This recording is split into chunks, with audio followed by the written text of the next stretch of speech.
It's my pleasure to introduce my good friend, Dr. Liza Leal. Hello, Mike. Great to be back again this week. Yay. Thanks again for all you listeners. All right, another update. Real quick update, Everyday Health Hero Project. What's going on this week? Oh, well, this week we actually are including all of our dental healthcare providers. So our dental hygienists, you have to see these people and what they do to garb up just to clean our teeth and keep us healthy. They're awesome. And they are awesome. And everyone, I encourage you, you might look like you're going to a dental office that they're all garbed in spacesuits, but they're here to take care of you. And did you know that we can pretty much see all disease in the mouth first before we see all of the repercussions in the body? So I encourage, if you haven't seen your dentist this year, give them a call and get yourself taken care of. All right. Doc, as always, I always talk about this. You've been helping my family and I for years. And I love the fact that if I come to you, you're going to take a lot of time. I don't know how you make any money doing this, but you take so much time with people. I've been at doctors and I've waited an hour to get in and they see me for 10 minutes, 8 minutes, and I'm done. And it's opposite. I wait 10 minutes for you and you're in here for 30 or 45 minutes. And I just want to say thanks, because that's, if I can sit there out in the waiting room and talk to your patients, they all say that. You spend so much time with them and you get to know them. And I want to know them, and I want to know their fur children, and I want to know their grandbabies, because that's what family medicine is about. It's about getting to know the individual, so that if you call me at 3 o'clock in the morning, that we can handle it very quickly and timely. And I encourage other physicians. I have a lot of friends that are out there, and they are told to do things in 3 to 5 minutes. I don't know how they can practice that way out of good conscience. I had a nurse recently that she's out of Utah, and she was working in labor and delivery in addition to the surgery wards. And she actually said, let's choose one or the other, because in between was a COVID ward that she would have to travel to. And she wanted to protect both sides of the patients. Yeah, no kidding. So again, everyone, that's another hero out there. So yes. Reagan, if you're listening, you're our hero. There you go. All right, we've got a couple questions. Donna writes, she's had tinnitus for years. Her ENTs tell her that they can help her, but after testing, they say, oh, sorry, we can't. That's exactly the same as happened to me. Is there a natural way to get any kind of relief? And what do you think about that? Is there a way to get past all that? So tinnitus is a very important symptom, because it's not about the difficulty that you might not be hearing everything that other people are saying, but one of the causes can actually be from your TMJ joint. Your TMJ actually hits the back of your tympanic membrane, which is what is causing the vibration or the buzz or the sound that you're hearing that we call tinnitus. And what you can do, and if you're watching us on Facebook or Instagram, I'm actually going to show you what I'm wearing.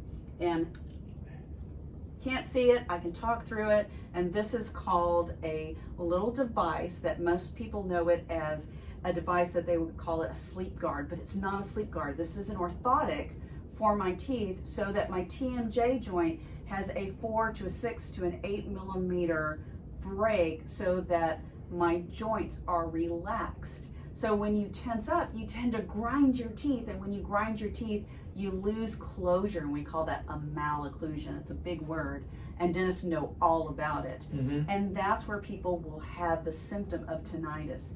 The longer you go with that symptom, it can become irreversible. Sure. So not only do you see your ENT, I need you to see your dentist as well, because one of the side effects from that can also be headaches, from migraine, cluster headaches, and tension headaches as well. Well, actually, I have the same thing. I wear those too because I have tinnitus and I'm trying to get rid of it. Now, it's funny question. The next person is Terry, and that's Terri, so it means it's probably a female. She's 45, in good health, but she has headaches. Sometimes, the over-the-counter meds work, take Tylenol or whatever, and then, but more often they just dull the pain that's always there. This has gone on for months. I don't even know where to start looking for a solution. Help? What do you think? Well, a couple of different things. Headaches can be environmental, as she is asking. Number two is that it can be as simple as a sinus headache, which is causing from, right now we're in Texas, so all the plants think it's spring because we're very warm here in the autumn time. So, our azaleas are actually blooming. And that can be it. It can be a cluster headache where they're getting several headaches throughout the day and they're chasing it with non-steroidal anti-inflammatories or acetaminophen. It can be a migraine headache, and a migraine headache is a pulsing headache that sometimes you get an aura, and an aura can be from feeling nauseous, or you might see bright lights, or you might get sensitive to smell. All of those different things, all those different types of headaches, and there's even more headaches than that, that can be caused from what I just talked about from Donna, which is a malocclusion. So if your TMJ joint isn't balanced and equilibrated, you yourself can be causing an imbalance in the muscle structure, and the teeth are just trying to balance themselves, and they go into what we call tetany, which means a muscle spasm to everybody. That's what that is a muscle spasm, and your muscles can't keep up with it, so you end up with a headache. And there are so many different types of things that we can do, from, Botox injections. We can do Termil, which is a natural, it's not a non-steroidal, it's not a pain reliever. It is actually an all-natural herbal element that we can use to decrease the inflammation. And then there's also other medications that we can use. And again, it goes back to using a splint, working from a medical dental perspective to find out if this is environmental, which means we might do some allergy testing, which is a blood test. Blood tests are very easy to do, and we usually have those answers within 48 hours. Getting an equilibration of your bite, and also recognizing, is this a cluster headache, tension headache, or migraine headache? Because each of those have their own facets of therapy and treatment. You want to just, should you think about the rest of the day? I was in my car, maybe have carbon monoxide problem with the heaters in your house. There's no telling. Also, could blood pressure do that? Blood pressure can also be that. Environmental can actually increase your blood pressure. A lot of people are stressed out at work, and they're overwhelmed, and they'll call like, I have a really bad headache. And I'm like, take your blood pressure.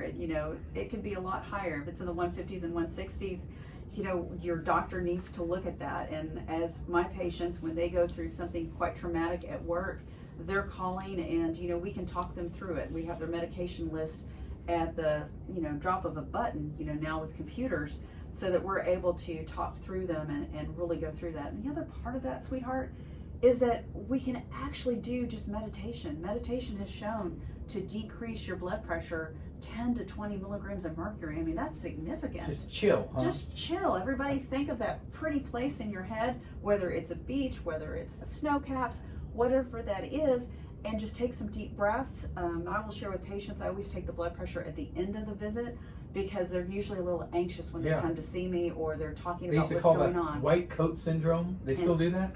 They do call it white coat syndrome here at Meridian. I actually wear black scrubs usually, so there's no white coat, just all black scrubs. Yeah, but it's different. I remember the days when I was a kid, so-and-so lived down the street. It was Miss Dr. Jones. Oh my gosh, he's a doctor. Or there's a lawyer down the street. Now they don't look at people the same. Well, the whole idea is to be approachable, and right. I don't care whether people think I'm a nurse, representative. The key is to be approachable, and as a physician, I want people to share what their deepest, darkest thoughts, comments, so that I can help them get to a better place. Well, that's awesome. I mean, that's why you're so successful. That's why this podcast is here, because we wanted everything like this to really help people, and just somebody's going to listen to this and grab something out of it for them. That is our hope, is that you grab some information, take a look at what steps that can be done, take a look at our show notes, because there's going to be a lot of resources there as well. Okay, now what about, we have some stuff we did, but I haven't talked about this last couple of weeks. Allicure? Oh, Allicure is for those patients that are feeling a little overwhelmed in their stomach, and maybe they're feeling a little bit green.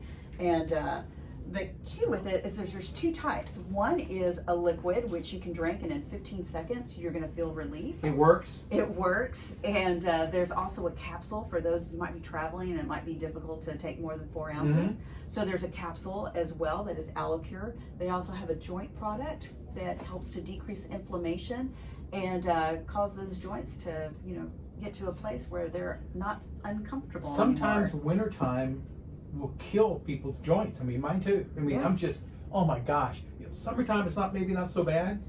Cold wintertime, front comes in. Cold front comes in. Oh my Barometric gosh. pressure change. Right. And I will share with everybody, I know 29.995, that is where the barometric pressure changes.